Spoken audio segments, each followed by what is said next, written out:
என் உயிருக்கு உயிரான என் அன்பான சொந்தங்களே, ஆன்மீகத்தை தவிர்த்து வாழ்வது என்பது மனித உடலில் இருந்து உயிரை பிரிப்பதற்கு சமம். மனித வாழ்வில் இருந்து ஆன்மீகத்தை பிரிப்பது என்பது ஆகாயமே இல்லாத பூமியில் வாழ்வதற்கு சமம். மனித வாழ்விலிருந்து ஆன்மீகத்தை பிரிப்பது என்பது நடமாடும் பிணத்திற்கு சமம். ஏனென்றால் மனிதன் தன்னை உணரும் போதுதான் மனிதனாகிறான், தன்னை அறியும் போதுதான் மனிதனாகிறான். தன்னை அறிவதே ஆன்மீகம், தன்னை அறிந்து தெளிவதே ஆன்மீகம். ஆன்மீகம் என்பது மலைக்கு போவதற்கல்ல, மாலை போடுவதற்கல்ல, திருநீர் பூசுவதற்கல்ல, கோயிலுக்கு போவதற்கல்ல, பாத யாத்திரை போவதற்கல்ல. ஆன்மீகம் என்பது ஒழுக்கமாக வாழ்வதற்கு.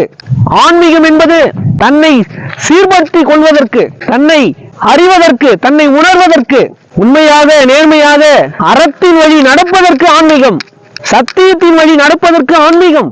இதையெல்லாம் எதற்காக ஏற்படுத்தினார்கள்?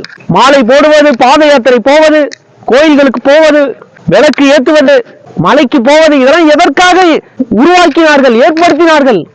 மனிதன் சீர்படுவதற்காக, அவன் மனம் சீர்படுவதற்காக, அவன் மனம் ஒருநிலைப்படுவதற்காக, அவன் ஒழுக்கமாக வாழ்வதற்காக ஏற்படுத்தினார்கள். ஆன்மீகம் என்பது புற சார்ந்த பயணம் அல்ல, அகம் சார்ந்த பயணம். புற தேடல் அல்ல, அகத்தேடல். புற ஆராய்ச்சி அல்ல, அக ஆராய்ச்சி.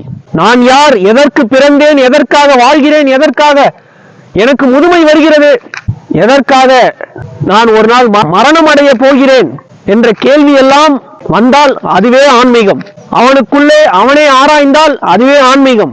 அவனுக்குள்ளே அவனை தேடினால் அதுவே ஆன்மீகம்.